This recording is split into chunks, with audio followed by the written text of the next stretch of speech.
Welcome to the Purpose Graciously Revealed podcast, where each week we delve deep into the life-changing power of triumph and share stories that ignite your passion, inspire action, and unlock a world of limitless possibilities. If you're seeking to unlock your inner strength, overcome adversity, and embrace a purpose-driven life, get ready to embark on an extraordinary journey of purpose. And now your host, a philanthropist, purpose coach, and celebrity journalist, I.B. Dabor. I am tremendously excited about today's episode, as we have the privilege of hosting a truly special guest who has profoundly touched the lives of both myself and my wife, Joy, in numerous ways. Renowned as an expert negotiator, attorney, sports agent, educator, New York Times best-selling author, and civic leader, Ron Shapiro stands as a distinguished figure across multiple fields. Graduating with honors from the Haverford College and Harvard Law School in 1967, he swiftly rose to prominence in the realms of law and business. Mr. Shapiro founded Shapiro Share, a Maryland law firm, and later established Shapiro, Robinson and Associates, a renowned sports management firm known for its comprehensive approach to contract negotiation and client well-being. In 1995, he founded Shapiro Negotiations Institute, which has trained over 350,000 professionals in negotiation and related skills. His impact spans across sports, law, education, and beyond, with a strong dedication to philanthropy through leadership in numerous charitable and community boards. As we embark on this conversation, Mr. Shapiro, I'd like to revisit a moment that left an indelible mark on my life. The American Red Cross Gala in 2013 honored you with the Lifetime Achievement Award, and your keynote address during that event moved me to tears. Just 3 weeks prior, I had received a staggering diagnosis of bilateral sensorineural hearing loss, leaving me scared and on the verge of giving up on my dreams. During your keynote, you shared the inspiring story of Kyle Maynard. You emphasized that he doesn't lay claim to the courage of all heroes, yet he embraces each day to the fullest, determined not to let his disabilities define him. Your words resonated deeply with me and reignited my hope to dream again. In my eyes, you are one of these everyday heroes you spoke of, individuals who elevate lives through their actions and examples. With sincere gratitude, I thank you and extend a warm welcome to the Purpose Graciously Revealed podcast, where your presence serves as an inspiration to us all. Welcome, Ron. Ibrahim, that's a bit of an overwhelming introduction. I'm an old man now, and I think maybe I ought to hire you to deliver a eulogy for me or something. But the bottom line is, I'm touched by what you said, but I'm also moved by it, because to me that is the essence of life. We touch each other and try to make a difference in the lives of each other. Thank you so much. Thank you again. Upon and it doesn't stop there. Upon completing my master's degree in 2013, your unexpected phone call to give me wisdom and encouragement made a significant impression on me. So with your mastery of leadership and kindness, what guidance can you offer on navigating life with kindness? I think, the first thing I would say is look at each human being as being a part of your universe, your own personal universe, and recognize an old Talmudic principle. And that principle is if you can touch one life, you can change the world. And take each life that you come across one at a time and try to touch. Recognize that if you've been blessed enough that you have the capacity to reach out to others, then use those blessings to make a difference in the life of others. And it's pretty simple. I don't want to get on a soapbox because I don't live on a soapbox. I live with a love of people and being able to reach out to other people and make a difference. And by the way, reaching out to other people isn't just calling because you're embarking on a particular academic path.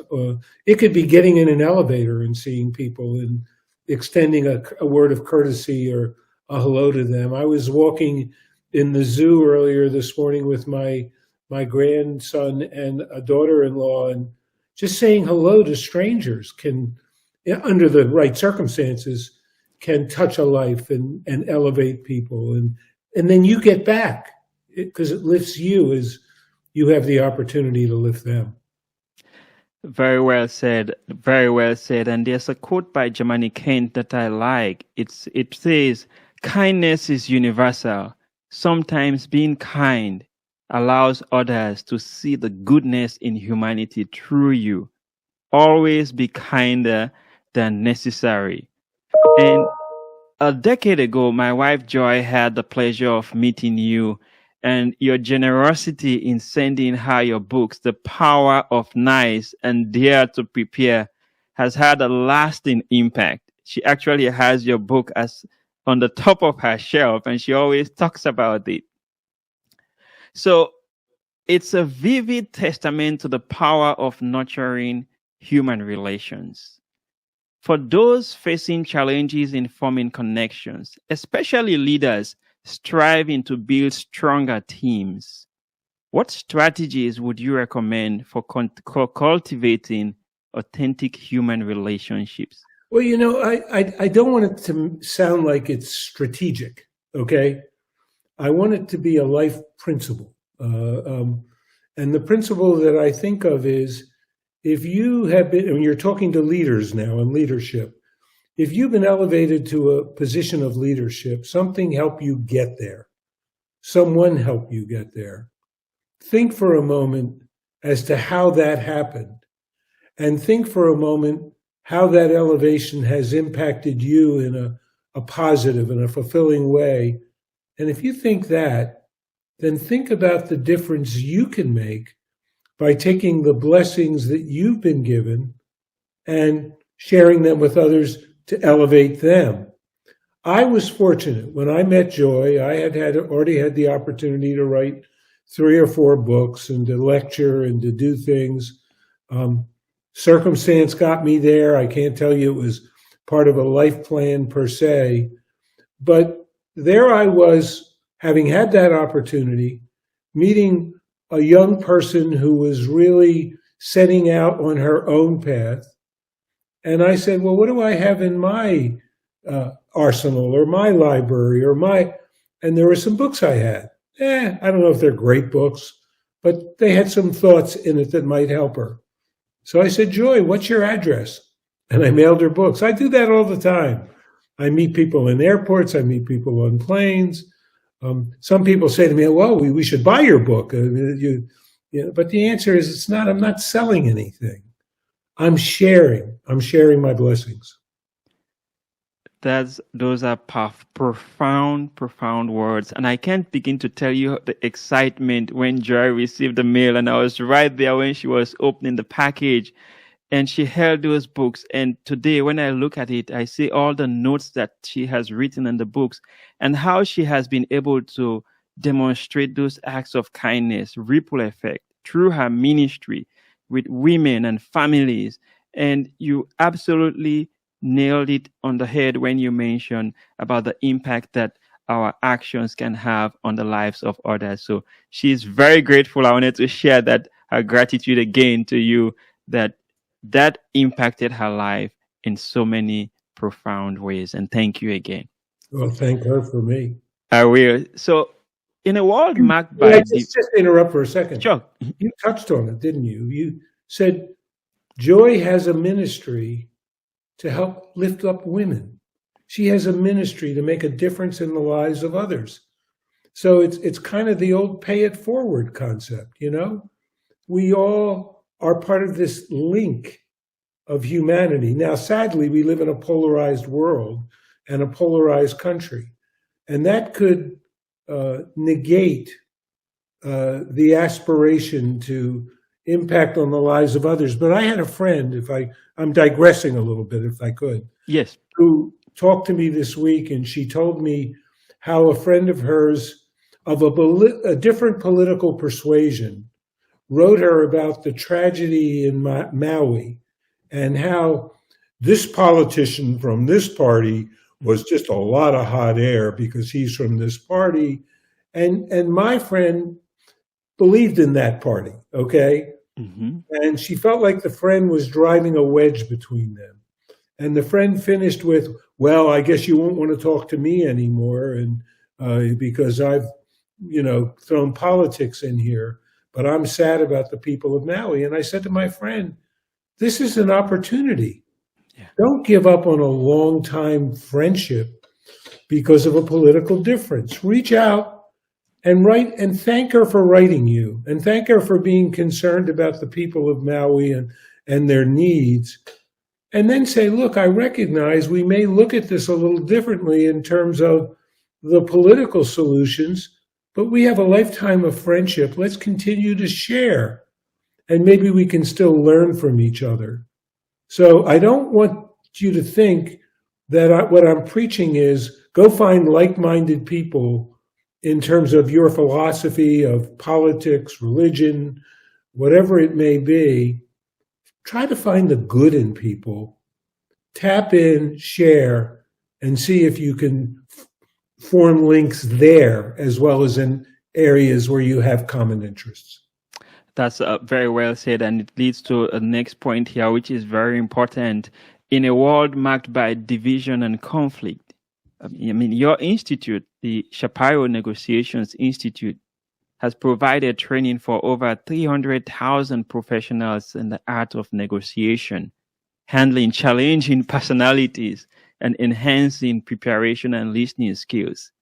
From personal experiences to global conflicts, and how, such as the war that compelled me to leave my homeland, Sierra Leone, how can individuals apply the principles of negotiation to facilitate resolution and peace, all while maintaining an attitude of kindness? Which you touched on that a little bit just now, but if you can expand on that a little bit.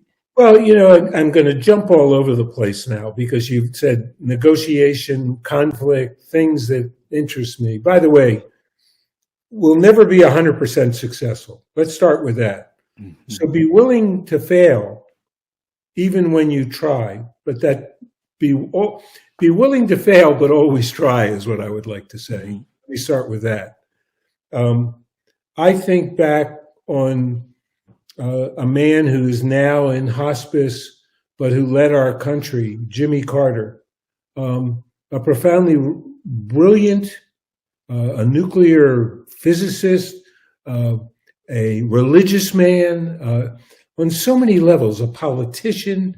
And I think back, and I write about it in one of my books because I was peripherally involved at the time, on the Camp David Accords, when he reached out into an area of conflict, the Middle East, and to Egypt and to Israel, when Anwar Sadat, the president of Egypt, had the courage to say, let's talk peace, and Begin ultimately opened up the possibility in Israel, and it led to the Camp David Accords of 1979. What did Jimmy Carter do? He pulled two people together, and he practiced the same principles that I would practice in a contractual conflict, a community conflict. So what you're saying is on all levels, this applies. What he did was he listened, he learned about the interest and needs of the two sides, and we can break this down more if you want, but Yes. and he ultimately brought them together, okay? Then I read about another man, and I'm picking high-profile people, but I'll go down to the trenches as well.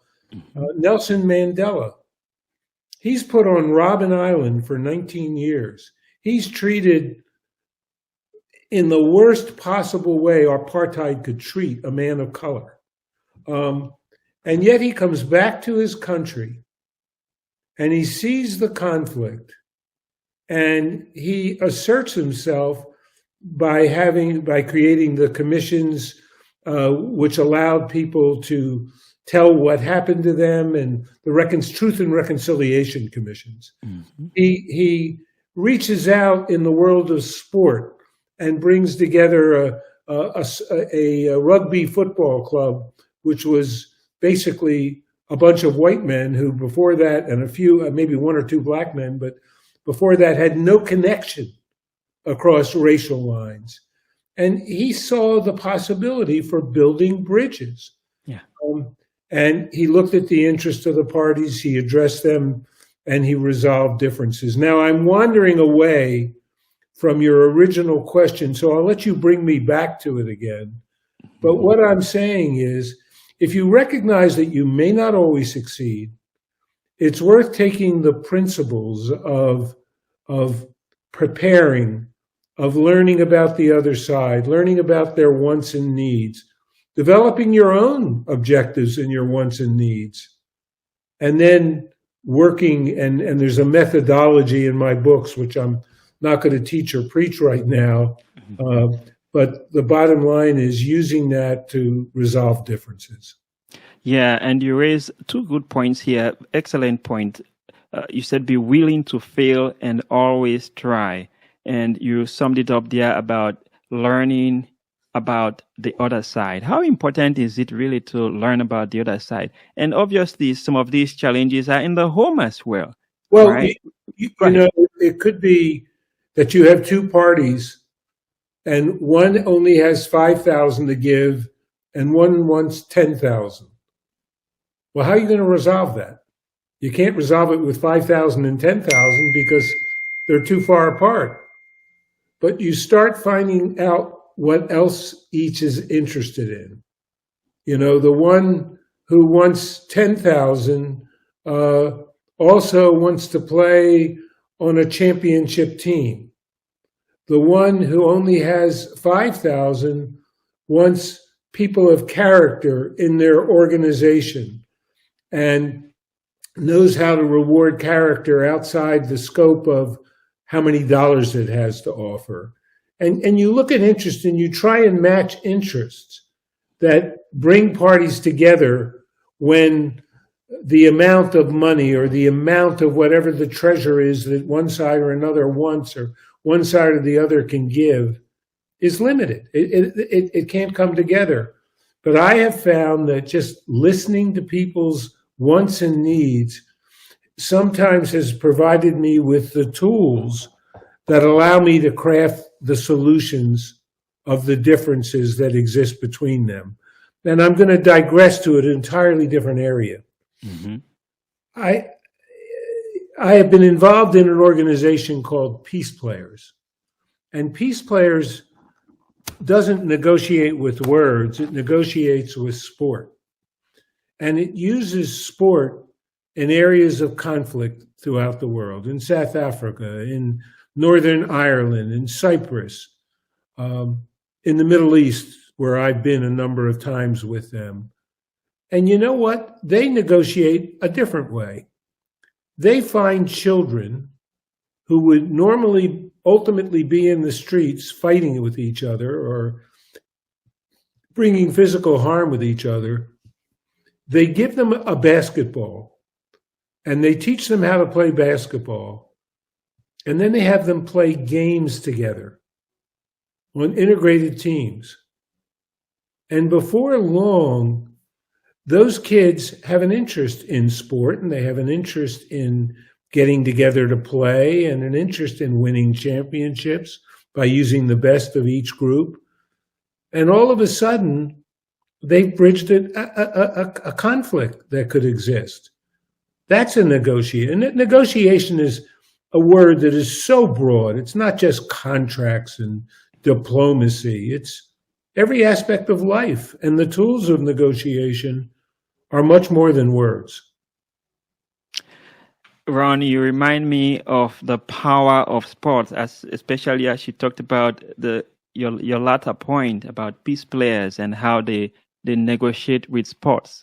In West Africa, there was a time in war in Ivory Coast, and the soccer team was doing really well. And one of the famous soccer players, Didier Drogba, when the team had success during that time, it brought all the different warring factions together, and they were screaming, "The war is over! The war is over!" The power of the sport to unite people, regardless of the differences that they've had, was powerful. Another example was during the time when I lived in the Gambia as a refugee, a teenager. I spent all my years as a teenager having escaped the war in Sierra Leone. It was soccer that united a lot of us refugees. It was one of those things that we actually used to stay united and to keep our hopes alive about the next steps in our journey. And whenever conflicts were there, even amongst people, whenever we got to the soccer field, obviously I did not play. I had people who played well, but we could see the impact of the sport. And so what you just shared there is profound, just the different ways that conflicts can be handled in terms of negotiations in so many different angles and perspectives. And I think that was very helpful that you shared that as well. So I wanted to move on to the COVID pandemic. It has brought light to the struggle of balancing personal and professional life, a challenge that continues to impact families today. As work transitioned into our homes, what insights and advice would you offer to those aiming to act effectively, harmonize these aspects for their holistic well-being? Well, it's interesting. And now I'm talking to probably more of your younger listeners or viewers. When I was a young man, I was driven. I'm still driven in ways. And I wanted to be a doer. And I wanted to accomplish things in the community. And I wanted to accomplish things professionally. But I also had 4 young children that I was raising. And simple little things like taking my calendar and putting X's on my calendar on certain afternoons and certain days. X's so that I could visit classrooms and read a book. X's so that I could go to their dance events or their sporting events.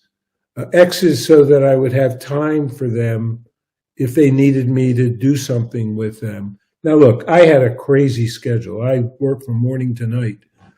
But those X's on my calendar were part of a plan. And the plan was not to let my personal life be dissolved by my professional life. Now, it's more than X's. I mean, you have to discipline yourself. The work-life balance is the greatest challenge for ambitious people in this world. Okay, they're great, aside from the world itself and an illness and things like that. And just a little self-discipline, recognizing that although you may not accelerate at the pace professionally that you wish you could, what you will do is you will derive great satisfaction by investing in your personal life as well as your professional life, in raising those children the right way, and having them look back. My kids now are, my oldest son is 56 years old, and sitting with him and talking with him about how things in his childhood and interactions with me affect what he does today. And with each of the kids, that is a principle that is very important. I don't know if I'm answering your question. Yes. But, Yes, it does. It does. And one of my coaches, Cliff Ravenscraft, one of the things that he shared with me as we are talking about my journey and some of the things that I plan to do, he also emphasized the need and the importance to spend time with family, with my children. I have Gloria, my first child. She is 5 years old. She just started kindergarten and she is so excited. And just spending time with them, it makes a big difference. You talked about discipline, Ron. How does one develop that discipline? How does one maintain that discipline to stay on track, to not forget about the family, to stay connected with the family, to be there for the family despite many things that are going on? Well, it's a values choice. You have to make the choice, okay? And you're choosing between driven success professionally and less driven success, but still success. So it's a values choice. But then it takes discipline, whether it be X's on your calendar or notes to yourself on your computer or other things that remind you that whatever you may be doing, something is more important, meaning the growth of your child or her going to kindergarten today or his going to college tomorrow, or simply needing you to discipline him or her. You have to be present to do that and tell them that something wasn't right. That's part of your personal responsibility and your personal life. Now, I'm not telling you that we're all perfection when it comes to our personal lives. I've slipped up in a number of ways in my personal life. But this comes back to what we said at the beginning. Try. Yes. You may not always succeed, but try. Keep trying. You may not always succeed, but keep trying. I love that. I'm going to take that with me. One of the many things, one of the many wisdom that I'm taking away from this interview, from this discussion that we're having here. And one of the goals of Purpose Graciously Revealed podcast is to empower individuals to discover their purpose. What advice would you offer to anyone struggling to uncover their purpose despite possessing multiple talents? How can they navigate new paths with confidence? Well, first of all, I have to get you to define purpose for me. What is purpose? Is purpose what job I'm going to have? Is purpose how much money I'm going to make? Is purpose how many people? So I'm not being hard. I'm just trying to understand that. So go ahead. Yeah, purpose is what makes my heart sing. When I wake up in the morning, when I think about the impact that my actions can leave in this world, my passions, the impact it can make on somebody, the legacy that can outlive me after I have transitioned from this world.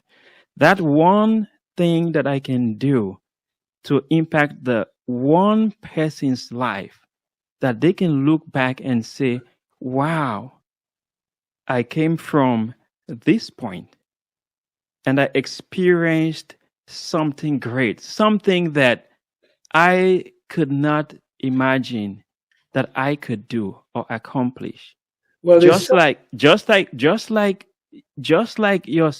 for example, your speech, the impact that it left on me. That's what connected me with you. Your kindness and your message that you shared with me. It had a profound impact on my life. And that's one way I connected with you. I see you wanted to say something. Go ahead. So again, let's assume that as you move towards this purpose-driven life, that you have fulfilled the piece that we talked about in terms of raising children the right way and, giving enough in that context, okay? Yes. Because you can have a purpose-driven life and have that totally off the rails and turn 4 children into the world who are ne'er-do-wells and hurt others. That would not be success, okay? Mm-hmm. But assume we got that under control. Then I say it's pretty simple. In my case, it's just the pure purpose of wanting to make a difference in the lives of others. Now, I was successful in law and I was successful in sports, whatever those words mean. Mm-hmm. I even made a good living, but I never really thought about how much of a living I would make, okay? But those are not part of my purpose-driven life. My purpose-driven life is I love people. Yes. I love my community.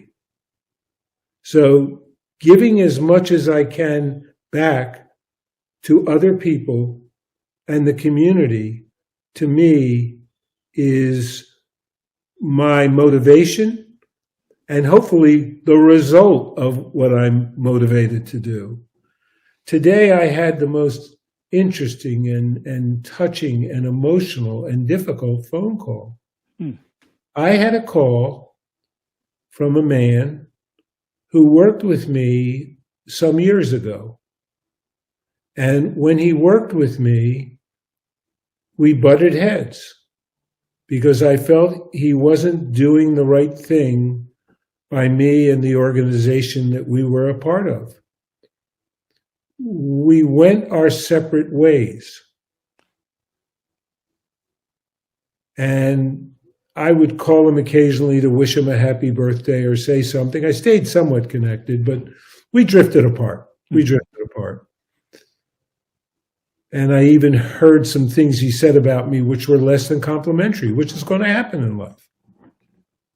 He called me today to tell me something. He called me and said, "Can you talk?" And I said, "I can't right now. Could we talk in 15 minutes?" But I could hear his emotion.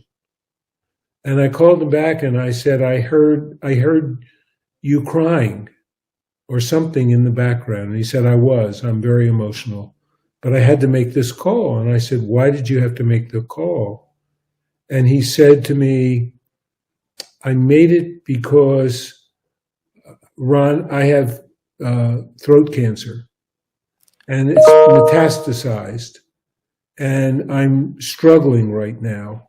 And but one of the things I discovered was that I had to do something before I passed, if I passed. But the doctors are still giving me, even though it metastasized, some hope. And I'm at the Mayo this, and I'm at this doctor, and I'm whatever." I said, "Well, what's that?" And I'm not using his name on purpose. And he said, "Well, I had to call you to tell you I'm sorry." And I said, "Why did you have to tell me you were sorry?" He said, "Because I know I did wrong years ago, and I can't live with myself. And when I went to my cancer therapist, his psychological therapist, I talked about the need to address this because you did so much for me. You did so much for me." Well, look, I don't keep a ledger of what I do for anyone.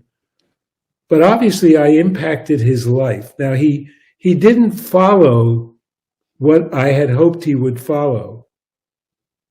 But here he was doing something that he felt was right at this point. And it brought into light the connection I had with him. Although there was no success at one level in that connection, there was still success. And if I can make a difference now in his life, even though I by the way, I opened doors of opportunity professionally, I gave him the life he wanted, but that's not everything, I keep saying. Mm-hmm. Making a difference in the lives of others is what it's all about to me. Your listeners have to say to themselves, what do I want out of life? How do I want to live my life? I want to make a living. I want to raise children. I want to have a good family. But what else do I want? What's my impact point? My impact point is making a difference in the lives of others, not so that I leave a legacy when I'm gone 10 years from now, but so that I made a difference in the lives of others so that they can make a difference in the lives of others. That's a roundabout way of answering an important question, and maybe you want to get me to focus it a little bit more. Yes, that's a powerful, and thanks for sharing those words of wisdom and a powerful story that you shared there about the impact that you made on that person's life. And you're talking about a ripple effect.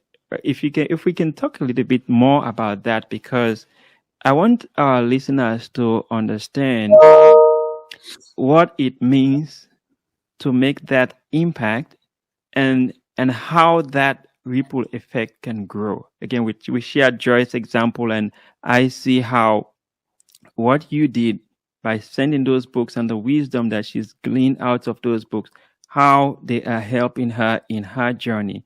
So if we can expand a little bit more about... it comes on several levels. One, when people say to you, thank you for what you've done, what can I do? You can say to them, what are you going to do for someone else?